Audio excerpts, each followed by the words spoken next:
Good morning, students. Secretariat High School welcome you all for today's online learning session.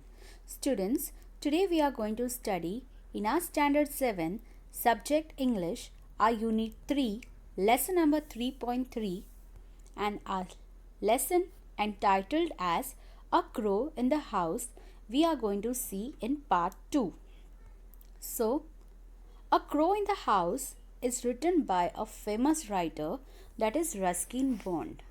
So far, students, we have seen in the lesson as Ruskin Bond, his stories revolves around his love for nature. In the lesson A Crow in the House, we saw that the narrator and his grandfather save him from dying and bringing him back to his home. The same crow named Caesar later on became a cause for concern due to its behavior. Sometimes it turns the house into mess by fidgeting with things and at other things. He troubled other pets of grandfather, that is the hornbill. So now let's hear what happened next in the story A Crow in the House. So let's begin.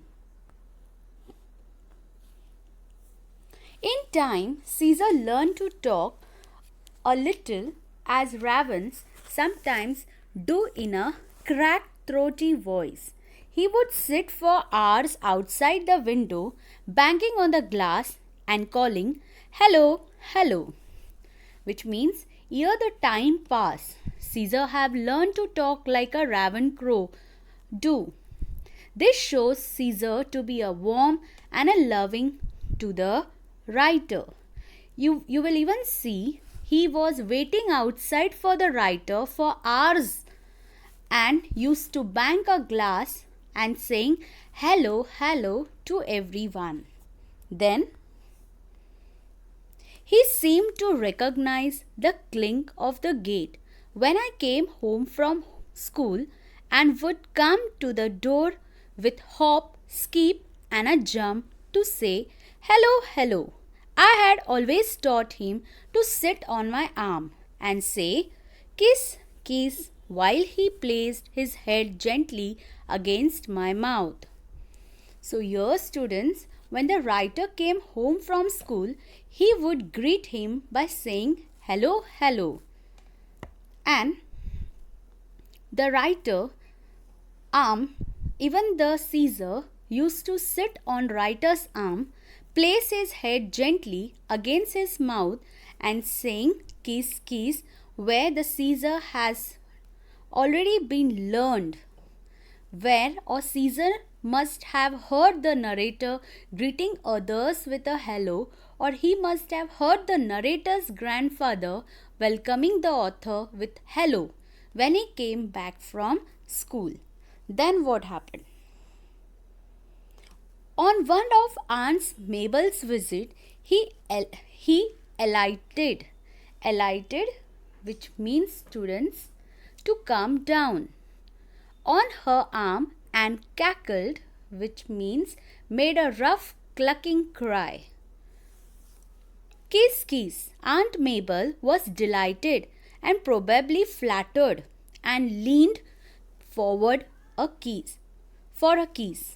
But Caesar's attention had shifted to my aunt's gleaming, which means shining brightly, spectacles, and thrusting at them with his beak. He knocked them off. Aunt Mabel was never a success with pets. When Aunt Mabel came to visit author, Caesar impressed her by her so-called friendly behavior. At first landed on her arm and demanded a kiss. As soon as Aunt Mabel happily put her cheek forward, her spectacles grabbed his attention, and he was so mesmerized by the glass that he clung to them. Caesar knocked off Aunt Mabel's spectacle. This tells us that even birds can sense vibes. Next. Pet or pest? Grandfather insisted that Caesar was a pest in spite of his engaging habits. If he had restricted his activities to his own house, it would not have been so bad. But took to visiting is a phrase which means visited regularly as a matter of habit. And students, here engaging means charming or attractive.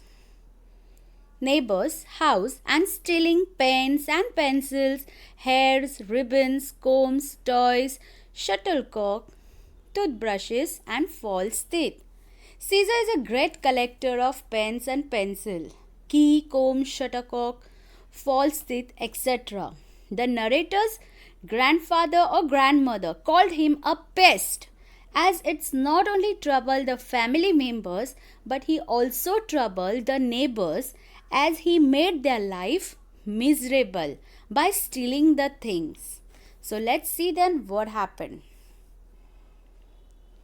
He was especially fond of toothbrushes and made a collection of them on top of the cupboard in my room. Most of the neighbors were represented in our house by a toothbrush. Toothbrush sale went up that year, and so did grandmother's blood pressure. So there was a big collection on the top of the writer's cupboard. Toothbrushes and cloth pegs fascinated him the most, all of which are stolen from neighborhood. The Caesar had gathered almost everyone's toothbrush from neighborhood. So in a narrator's house, there was a whole collection of these toothbrushes which represented the person from neighborhood to whom it actually belonged. As grandmother couldn't bear to see this and got greatly disturbed by Caesar's behavior. Her blood pressure level also went up, and Caesar spice means to observe carefully and make out something on children going to the Benias shop, and often managed to snatch sweets from them as they came out. Cloth pegs fascinated him. Neighbors could return from the bazaar to find their washing lying in the mud and no signs of the pegs. These too found their way to the top of the cupboard. So students, when Caesar was a very mischievous bird, he would snatch the sweets from the children. He used to love cloth pegs. When the neighbors used to return from the bazaar, the neighbors' cloth pegs would be lying in the mud with no sign of a peg, because Caesar could steal the cloth pegs and take it to the writer's house and made a huge collection on the top of the cupboard. Then it was Caesar's gardening activities which finally lead to disaster. Disaster means tragedy. He was helping himself. Helping himself is a phrase which means taking something without permission to a neighbor's beans when a stick was flung at him, breaking his leg. So one day when Caesar was eating beans, or he was helping himself from the neighbor's garden, someone threw or a stick had fallen on him and his leg was broken.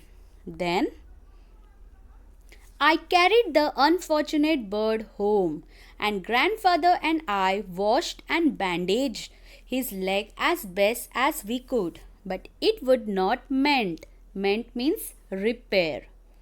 Caesar hung his head and no longer talked. He grew weaker day by day, refusing to eat. An occasional sip of grandmother's wine was all that kept him going. So all attempts to revive him are in a vain. Writer and a grandfather put all their efforts to recover his leg but did not do so, and he couldn't come back to his position. Caesar became sad and quiet.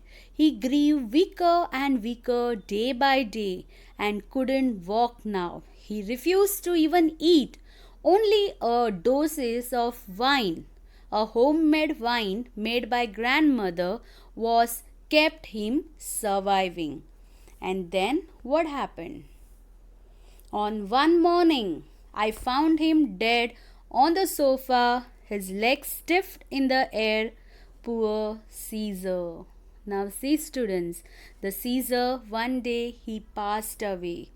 He was found dead on the sofa. And then his antisocial, which means contrary to the law and customs of society, habits lead to his early end. I dug a shallow grave. Grave is burying place.